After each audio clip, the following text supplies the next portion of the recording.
from day number one? The energy was there, the equipment wasn't.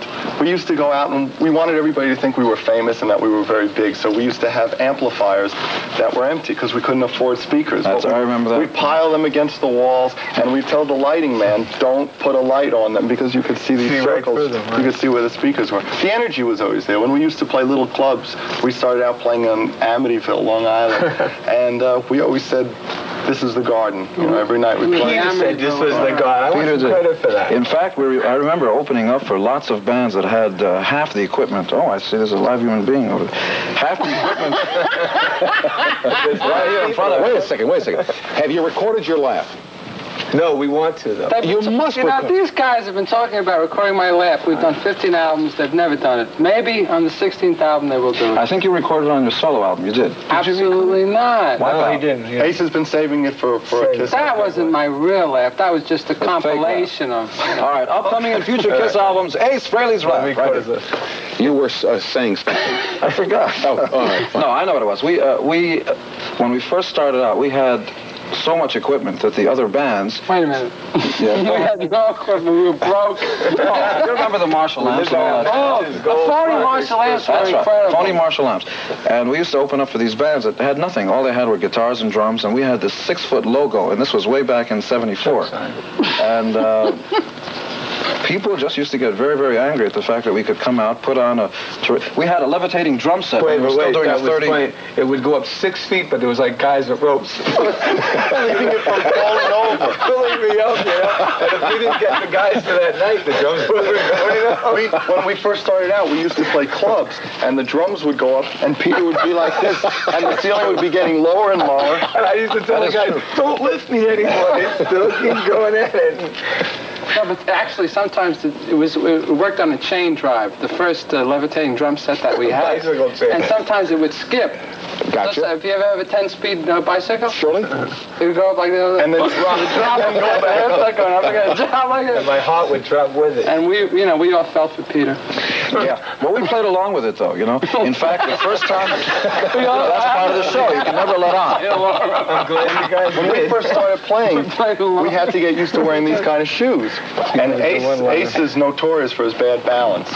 And maybe the first couple of months that we were on tour, invariably, once a night, you would hear a thud on stage, and you would look, and Ace would be sprawled out. And being troopers, we would run over and play over. These guys were incredible. If I would fall on stage, these guys would run over to me and make believe like it was part of the show. They'd stand over me, and we'd do like this. I'm looking up, and they're looking down. We'd put the guitars together and bounce them off. People would love it. There goes the lead guitarist. Well, that's part of the show. When you see the audience going crazy, what goes through your minds? Do you have time to think about audience reaction while you're performing? I feel like I'm in a movie. I always get the feeling that you know, without comparing ourselves to anybody else, it's almost like the mid-60s, like we're in a Beatles kind of movie. And we're not even playing ourselves because, I mean, when you realize that a lot of the people at the show have been waiting 3 or 4 months to come see us, and this is like the big night for them.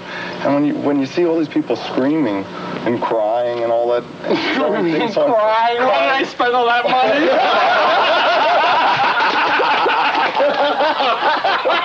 I spent all this money. He goes up to the air. We're out of here. True confession time, right? Huh? True confession time. Right? Exclusive on the Tom Snyder program.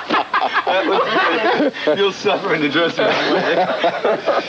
room. Whose idea was Kiss? Who invented Kiss? We all did. We all did, yeah. We've been to, Gene and I were together for about 9 years now. Not sexually, just... That's the later part of the program. Yeah. I want to slip it past 120, and then we'll get into the drugs and, you know, and all that stuff. No, none of that. Okay. No. I don't take drugs. Mom? Go ahead. No, you were saying 9 years. Yeah, we've been together about 9 years, and then we broke up a band we were in, and Peter joined us, and then Ace joined us, and the rest is Kiss story.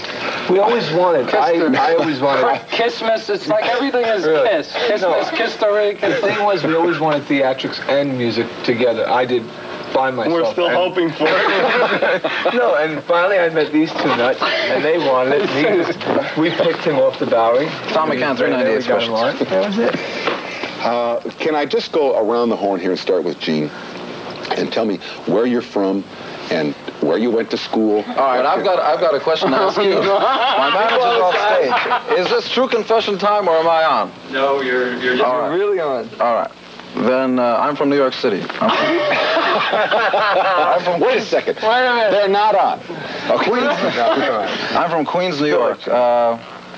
Actually, not too far away from Paul's house. We kind of used to wave to each other before we knew each other. That's right. Before we knew each other, I'd see this guy waving back, I'd wave. See, we went to telescopes. He loves it. Ace loves it. Ace loves anything. Can I tell you something? I get beat up Before you guys came on, they gave me a little sheet on each one of you to read, where you're from and how you grew up and blah, blah, blah. And the note said, now, Ace seems to be the most laid back of the four, and he's the one who'll probably be the hardest to make talk.